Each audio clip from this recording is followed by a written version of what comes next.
दोस्तों कभी कभी लोगों की फैंटेसी ही उनकी मौत का कारण बन जाया करती है। आज की इस घटना के अंदर दो बच्चों की मां जो कि एक 12वीं में पढ़ने वाले एक लड़के के साथ संबंध बनाया करती थी, अपने किराए के कमरे में उसके साथ चरम सुख लिया करती थी और उसको अपना ही वीडियो बनाकर खुद उस वीडियो को देखकर दोबारा संबंध बनाने की लत लगी हुई थी। दोस्तों खुद का वीडियो देखकर होती थी उत्तेजित, बोली वीडियो देखकर ही खोपचे में चलेंगे। अब क्या होता है, 12वीं में पढ़ने वाले बच्चे के साथ वह संबंध बनाया करती, किराए पर रहा करती और फिर उसके पति का झगड़ा हो जाता है उस मकान मालिक के साथ और उसके बाद उसका पति घर बदल देता है, दूसरी जगह पर फ्लैट ले लेता है जाकर के। अब तो यहाँ पर दिक्कत कि वह जो 12वीं में पढ़ने वाला लड़का था वह उस फ्लैट पर जा नहीं सकता था। अब तो पत्नी तनहा और बेहाल और करे तो करे क्या। उसके बाद दोस्तों उसकी जो फैंटेसी थी ना, उसकी वजह से एक जान चली जाती है, उसका पति अचानक गायब हो जाता है और फिर जब सच्चाई खुलती है लोगों के सामने तो लोग भी दांतों तले उंगलियां दबा कर रह जाते हैं। क्या एक औरत इस तरह की हो सकती है? पूरी कहानी जानेंगे, वीडियो को लास्ट तक जरूर देखा करें क्योंकि इन वीडियो से हमें बहुत कुछ सीखने को मिलता है। दोस्तों आज के दौर में बहुत सारे लोग कहते हैं कि यार आप ऐसी कहानी लाते हो रेप बलात्कार की। भैया एक कबूतर होता है, सामने से बिल्ली आती है तो वो आंखें बंद कर लेता है, उसको लगता है कि अब मैंने आंखें बंद कर ली, जब मुझे बिल्ली दिखाई नहीं दे रही तो बिल्ली को मैं कहाँ दिखाई दे रहा हूँगा। ऐसा ही हमारे समाज में है। समाज के अंदर ऐसी चीज़ें 90% हो रही हैं। कोई किसी को लेकर भाग रहा है, कोई किसी की पत्नी से अफेयर कर रहा है, किसी के कहीं अफेयर चले हुए हैं और इन अफेयरों में लोगों की जानें जाती हैं, लोगों के रिश्ते खराब होते हैं। लेकिन हम और आप लोग हैं अपनी अलग ही दुनिया में हैं। भाई ऐसी खबरें क्यों सुनाते हो? भैया ये समाज का आईना है, इसको देख करके हम सीख ले सकते हैं और अपने परिवार अपने आस पड़ोस में ऐसी घटना ना हो ऐसा यहाँ पर हम सीख सकते हैं। ऐसी हम यहाँ पर कोई जुगत लगा सकते हैं। अगर हमें पता होगा कि भाई फलानी जगह ऐसा हो गया था, यह ढील दी थी उस जगह पर या फिर यह कमी थी, तो इन चीज़ों से हम परफेक्ट होते हैं। तो इन चीज़ों को अन्यथा में ना लें, बहुत ही ज़रूरी चीज़ें हैं आज के दौर में, पहले नहीं होता था ये ज़्यादा। नमस्कार, मैं हूं सुदेश कुमार और तिरछीवाद चैनल में आपका स्वागत है। दोस्तों यह घटना बिहार के नवादा की है। बिहार के नवादा का रहने वाला था विक्रम नाम का एक शख्स, रहने वाला बिहार के नवादा का था लेकिन फिलहाल वह गुरुग्राम में रहकर एक्सपोर्ट कंपनी में कॉन्ट्रैक्टर का काम किया करता था। उसकी शादी 16 साल पहले हुई थी। पत्नी का नाम रागनी जो कि पीछे से बिहार की ही थी और उनके 2 बच्चे थे। बेटी 14 साल की हो चुकी थी, बेटा 12 साल का हो चुका था। विक्रम और उसकी पत्नी उसके बच्चे सारे के सारे लोग गुरुग्राम में रहा करते और यहाँ पर एक कंपनी में वह कॉन्ट्रैक्टर का काम किया करता। अब शादी जब हुई थी उस टाइम तो दोनों पति पत्नी हंसी खुशी मौज से रहा करते, कोई परेशानी नहीं। पति अपनी पत्नी को काफ़ी टाइम दिया करता। लेकिन आपको पता है दोस्तों, धीरे धीरे जब लोगों की शादी के काफ़ी दिन गुजर जाते हैं तो उसके बाद जो पति होते हैं ज़्यादातर अपने काम में व्यस्त हो जाते हैं। अब ऐसा ही यहाँ पर होता है, जो विक्रम होता है काम में ज़्यादा व्यस्त हो जाता है तो पत्नी पर ध्यान नहीं दे पाता है और यह भी सोचता है कि अब तो हमारे इतने बड़े बड़े बच्चे हो गए, अब पत्नी छोड़कर थोड़ी भागेगी। लेकिन यह सोचना उसका बिल्कुल गलत था। और दूसरी बात ये भी होती है दोस्तों, जब इतनी उम्र हो जाती है कि बच्चे 15-15, 16-16 साल के हो जाते हैं तो फिर वो इच्छाएं उस तरह की नहीं रहती हैं जो जब शादी के टाइम पर रहती हैं इच्छाएं। और ये नॉर्मल बात है, सबके जीवन में होता है।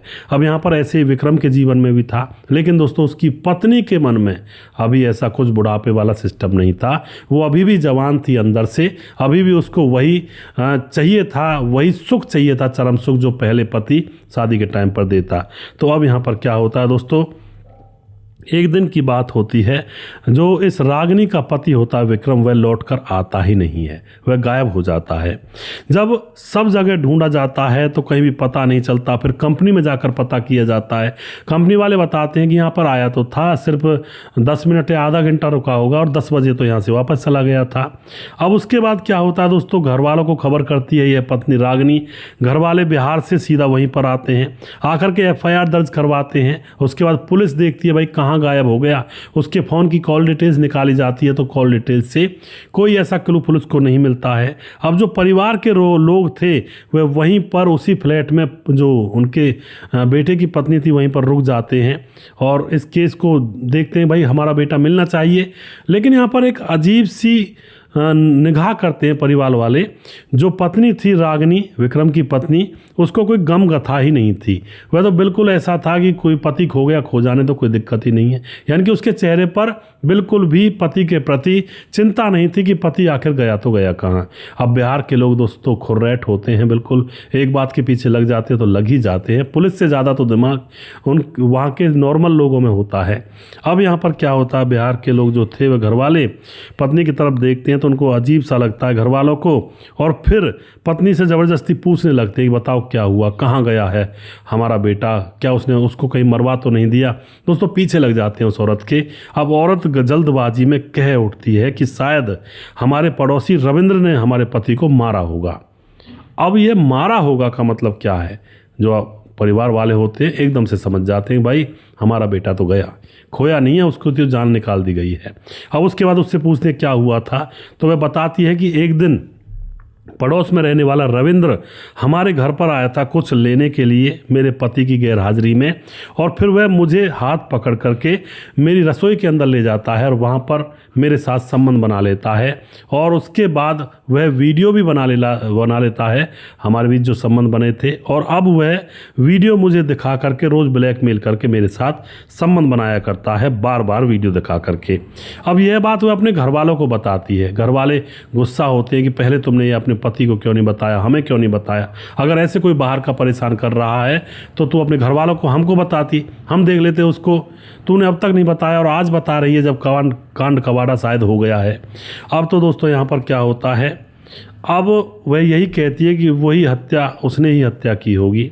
अब यहाँ पर क्या होता है, अब जो ये लड़का होता है पड़ोसी जिसका नाम होता है रविंद्र, उसके बारे में जब घर वालों को पता लग जाता है तो पुलिस थाने में जा कर के अब वह उसके खिलाफ एफआईआर दर्ज करवाते हैं और बताते हैं कि पड़ोस का कोई रविंद्र है, उसने कुछ ना कुछ कांड किया है, वह हमारी बेटे की पत्नी के साथ वह संबंध बनाता था, और वह यह भी कहा करता था, पत्नी ने बताया था इसने, रागिनी ने, कि वह यह कह रहा था कि मेरे साथ शादी कर लो और अपने पति को छोड़ दो। अब यह सारी बातें घर वाले पुलिस को बताते हैं। पुलिस तुरंत यहाँ पर एक्शन में आती है, और दोस्तों पुलिस तुरंत अब पूछताछ करने के लिए सबसे पहले रानी से ही पूछताछ करती है। रानी से जब पूछताछ की जाती है तो वही बातें दोबारा से पुलिस के सामने रिपीट की जाती हैं, और उसके बाद पुलिस सीधा मतलब है भाई रविंद्र को उठा लेती हैं।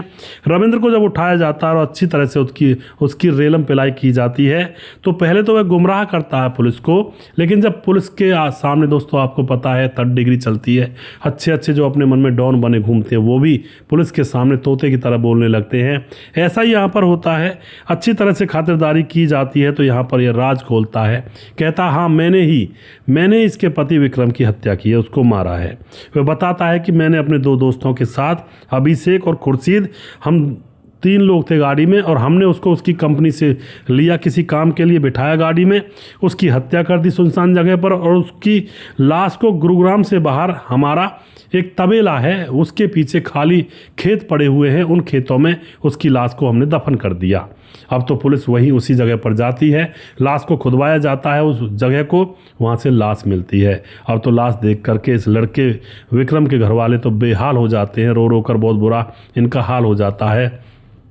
और अब दोस्तों इस रविंद्र से पूछा जाता है कि असलियत बता क्या है, यहाँ पर पूरी कहानी हमें बता स्टेप टू स्टेप। अब तो रविंद्र बताता है पूरी कहानी। रविंद्र बताता है कि यह जो विक्रम की पत्नी रागिनी थी, इसका पहले किसी दूसरे मकान में 12वीं में पढ़ने वाले किसी लड़के से अफेयर था, वो इसने मुझे बताया था। कहती थी बहुत मज़ा आता था हम वीडियो बना लिया करते, बाद में दोबारा वीडियो बनाकर उसे देखकर ही संबंध बनाया करते, और ऐसे ही हम भी संबंध बनाएंगे। वह बताता है कि इस रागिनी ने उसको फंसाया, पहले उसके सामने पल्लू नीचे कर दिया करती, सामने वाला फ्लैट मेरा है, कई बार दरवाजे पर खड़ी रहा करती, मुझसे बातचीत किया करती, और फिर एक दिन वह मुझे अंदर कोई सोफ़ा वगैरह सरकाने के लिए, उठवाने के लिए अंदर ले जाती है, और फिर वह मेरे सामने अपनी साड़ी बिल्कुल हटा देती है, और फिर वह कहती है क्यों ना हम इंजॉय करें। अब तो वह लड़का था, वह उसके चाल में फंस जाता है, और फिर दोस्तों वह वहीं पर लिपट जाता है, और फिर वीडियो वगैरह बना लेती है। रागिनी खुद बनाती है, जबकि आरोप लगा रही थी इस लड़के के ऊपर, वीडियो बना लेती है, और उसके बाद फिर से बुलाती है, वीडियो देख करके फिर से संबंध बनाया करते। इस तरह से यहाँ पर मतलब इनका प्रोग्राम चल रहा था। अब क्या होता है दोस्तों, रविंद्र जो होता है वह गाड़ियों को रेंट पर दिया करता था। यह उसका काम था, पड़ोसी था, सामने वाले फ्लैट में रहता था। अब इनका प्रेम प्रसंग इसी तरह से चल रहा होता है। रोज़ संबंध बनाते, उसकी वीडियो बना लेते और दूसरे दिन जब दोनों इकट्ठे होते संबंध बनाने के लिए तो पहले उस वीडियो को देखते और उसके बाद फिर से संबंध बनाते। एक बार की बात होती है दोस्तों, जब ये पीछे से, पति के पीछे से अपने प्रेमी को बुलाने लगती है, तो उसके बाद एक दिन की बात है, रानी अपने प्रेमी को बुलाती है और बुलाने के बाद रविंद्र के साथ संबंध बनाने लगती है। फ़ोन को चलाती है, उसमें वीडियो देखती है, लेकिन दोस्तों आज वीडियो गायब था। और एकदम से जो रानी होती है वह समझ जाती है कि इसने अपनी बेटी को फ़ोन दिया था। बेटी ने दोस्तों उसका फ़ोन लिया और उसमें से जब वीडियो देखा तो बेटी को अजीब सा लगा, लेकिन बेटी को ये लगा कि मम्मी ऐसा काम करती है, किसी और ने यह वीडियो देख लिया तो बहुत बुरा हो जाएगा, और उस वीडियो को वह बेटी 14 साल की थी डिलीट कर देती है। लेकिन आज मज़े में, रंग में भंग पड़ गया था। संबंध बनाने से पहले वह रोज़ का वीडियो देखती थी, नया तरोताज़ा, और आज वह वीडियो था नहीं। तो अब यहाँ पर ये दोनों सोच में पड़ जाते हैं कि यार यह वीडियो हमारी बेटी ने देख लिया है और अब वो अपने पापा से कह देगी। अब तो ये दोनों बैठे हुए हैं और दोनों बैठे बैठे अब प्लानिंग कर रहे हैं। अब वीडियो तो था नहीं, उस टाइम उन्होंने संबंध तो बना लिए थे, लेकिन यही चिंता थी इनके मन में कि भाई वह लड़की अपने पिता को बता देगी और फिर हमारे घर में क्या होगा, हम दोनों का रिश्ता टूट जाएगा। दोनों प्लानिंग करते हैं कि इन बाप और बेटी को रास्ते से हटा देते हैं। एक माँ अपने पति को रास्ते से हटाने के लिए कह रही है अपने प्रेमी से, और अपनी 14 साल की पाली पोसी हुई बेटी को रास्ते से हटाने के लिए कह रही है। किसके चक्कर में? वासना और हवस के चक्कर में। घोर खली हो गया दोस्तों ये। अब क्या होता है यहाँ पर, अब ये प्लानिंग कर लेते हैं, कहते हैं पहले तो इसके बाप को मारेंगे और उसके बाद बेटी तो घर में ही रहेगी, फिर इसको मार डालेंगे। अब तो दोस्तों प्लानिंग के तहत वह जो लड़का होता है रविंद्र अपने दो दोस्तों को लेता है, एक अभिषेक और खुर्शीद, उनको कुछ पैसे देने की कहता है और फिर इस पति को यानी कि विक्रम को इसकी कंपनी से ही गाड़ी में बिठाया जाता है कि चलो कुछ काम करना है, हमें प्लॉट देखना है, आप अच्छी तरह से देख लेते हो विक्रम भाई, चलो बैठो। उसको बिठा लेते हैं, उसकी हत्या करके लाश को अपने ही फार्म हाउस पर, इनका डेयरी का काम था, वहाँ पर पीछे जगह खाली पड़ी थी, वहाँ पर लाश को दफन कर देते हैं। और उसके बाद अब ये बेटी को मारने की प्लानिंग कर रहे थे कि किस तरह से बेटी को मारा जाए, लेकिन इतने में ही विक्रम के घर वाले गांव बिहार से यहाँ पर आ पहुँचते हैं और यहीं पर जम जाते हैं वो कि हमारा बेटा गया कहाँ, उसका पता निकाल के जाएंगे। और बेटी को मारने का मौका इनको मिलता नहीं है, उससे पहले ही भेद खुल जाता है। तो इस तरह से दोस्तों लोगों के सामने इनकी सच्चाई आई थी और बेटी की जान बची थी। अब तो यह सारा सिस्टम सुनने के बाद लड़के के घर वालों का रो रो कर बहुत बुरा हाल। आस पड़ोस में जो रहा करते थे लोग, उनके मतलब एक तरह से कहते हैं ना जैसे सांप सूंघ गया हो कि भाई ऐसा भी हो रहा हमारे आस पड़ोस में। और जो विक्रम का गांव था वहाँ पर जब सबको पता लगता है तो सब लोग थुतकारते हैं उस औरत के ऊपर कि इसको शर्म नहीं आई, इसके बड़े बड़े बच्चे थे और अपने पति को ही मरवा दिया और ऐसा कुकृत्य करती थी बाहर जा कर के। तो दोस्तों बहुत सारे गांव वाले तो इसीलिए डरते हैं कि उनके घर की बेटे की पत्नी बेटे के साथ नौकरी पर गुरुग्राम या बेंगलोर या दिल्ली या फिर मुंबई ना जाए, क्योंकि वहाँ जाएगी अलग तरीके की हवा लगेगी और न जाने कैसा कैसा कांड कर बैठेगी। बहुत से माँ बाप इस बात का विरोध करते हैं कि बाहर जाए बहू, वह सोचते हैं घर में ही ठीक है भैया, बाहर पता नहीं कैसी हवा लग जाए और क्या कांड कबाड़ा कर दे। तो कई बार उनका ये सोचना भी सही उतर जाता है, जैसा कि इस घटना के अंदर ये सोचना सही उतर गया। और कई परिस्थितियों में ऐसा होता है दोस्तों, सास ससुर ज़्यादा कंट्रोल वाले नहीं होते हैं, थोड़ा सीधे साधे टाइप के होते हैं और वे बहू को तो रख लेते हैं गांव में, लेकिन पति के जाने के बाद बहू को तन्हाइयाँ काटती है और फिर गांव के किसी व्यक्ति के साथ मुंह काला करने लगती है, तो वहाँ पर भी कबाड़ा हो जाता है। अब मैं ये कैसे कहूँ भाई बहू को गाँव में रखना चाहिए, शहर में भेजना चाहिए? भैया सीधी बात ये, बहू अगर नेक और नियत की होगी तो अपने घर को बसाएगी। वो कहते हैं ना एक कमल जो कीचड़ में रहकर भी खिलता है, उसको पानी में डुबोते तो पानी की एक बूंद भी उसके ऊपर नहीं रुकती है, कीचड़ में डालोगे तो कीचड़ का एक बूंद भी उससे नहीं चिपकेगा। ऐसा अगर इंसान है, ऐसी अगर बहू है, तो भैया वो तो कहते हैं ना एक लक्ष्मी कहा जाता है ऐसी औरत को। और अगर कोई ऐसी है कि भाई मौका मिल जाए बस कहीं कोई एक बार, फिर तो मजे मजे, तो भैया वो कुलच्छनी है, वो घरों को बर्बाद कर देती है और वो अपने बच्चों तक की जान ले लेती है, पति को तो मरवाई देती है, जैसा इस कहानी के अंदर हुआ। तो ये तो अपने अपने ऊपर है भैया, आदमी हो या औरत हो, कोई हो, अपने ऊपर है। अपनी समझ है तो सब कुछ है, अपनी समझ नहीं है तो चाहे उसको 7 तालों के अंदर बंद रख लो, वो फिर भी कुछ ना कुछ कहीं ना कहीं से कर ही जाएगी। दोस्तों आप क्या कहना चाहते हो इस घटना के बारे में? और वीडियो के लास्ट में कुछ भाइयों के नाम मैं लेना चाहता हूं जो कि हमारे वीडियोज़ को देखते हैं और हमें खूब सपोर्ट करते हैं। हमारे साथ हैं नीतीश पासवान बोध को गिरिडीह झारखंड से, सैफुल मलिक कमेंट करते हैं लगातार हमारे वीडियोज़ पर, राम थापा नेपाल से कमेंट करते हैं, वनराज कोहली नामदेव कमेंट करते हैं भाई साहब हमारे, वनराज नामदेव कोहली हमारे भाई लगातार बने रहते हैं। दया शंकर सिंह राजपूत ठाकुर यूपी 43 गोंडा से कमेंट करते हैं, रामलाल कुशवाहा जिला विदिशा पुरानिया बिहार से कमेंट करते हैं, रवि प्रकाश कमेंट करते हैं, शौकत अली दिल्ली से कमेंट करते हैं, कालीचरण उड़ीसा से कमेंट करते हैं, फिलहाल गोवा में है, परवीन चौधरी राजस्थान से कमेंट करते हैं, फिलहाल बेंगलुरु में रहा करते हैं, और उसके बाद राम थापा सैफुल मलिक हमारे साथ कमेंट करते ही हैं, राम मोहम्मद यासीन लाहौर पाकिस्तान से, राधेश्याम शर्मा शशि जयपुर राजस्थान से, राजकिशोर चौरसिया महाबलेश्वर महाराष्ट्र से, और उसके बाद दुर्योधन भाई कमेंट करते हैं, सुशील चौधरी हमारे लगातार कमेंट करते हैं, छगनदास खारडाबंद राजस्थान से कमेंट करते हैं, सुजीत कुमार कमेंट करते हैं, बहुत बहुत धन्यवाद करते हैं भाई का, समाधान पाटिल जलगांव महाराष्ट्र से कमेंट करते हैं, रतनलाल शर्मा कमेंट करते हैं, विनोद कुमार जहांगीर कमेंट करते हैं, राज बहादुर कुमार कमेंट करते हैं, और मोहम्मद जहांगीर हमारे भाई लगातार कमेंट करते हैं, राम गोसाई कमेंट करते हैं, हमारे भाई लगातार हमारे साथ बने रहते हैं, और अमित पटेल बिहार बेलवा मोतिहारी जिला से कमेंट करते हैं, और धीरज बरनवाल हमारे भाई लगातार हर वीडियो पर इनका कमेंट आपको मिल जाएगा, बहुत ही सपोर्ट करते हैं हमारे भाई लगातार। महेश जाखड़ हरियाणा के पलवल डिस्ट्रिक्ट के चांदहट गाँव भी बोलते हैं, वहाँ के रहने वाले महेश भाई, और जो कि बहुत ही सपोर्ट करते हैं भाई का बहुत बहुत धन्यवाद।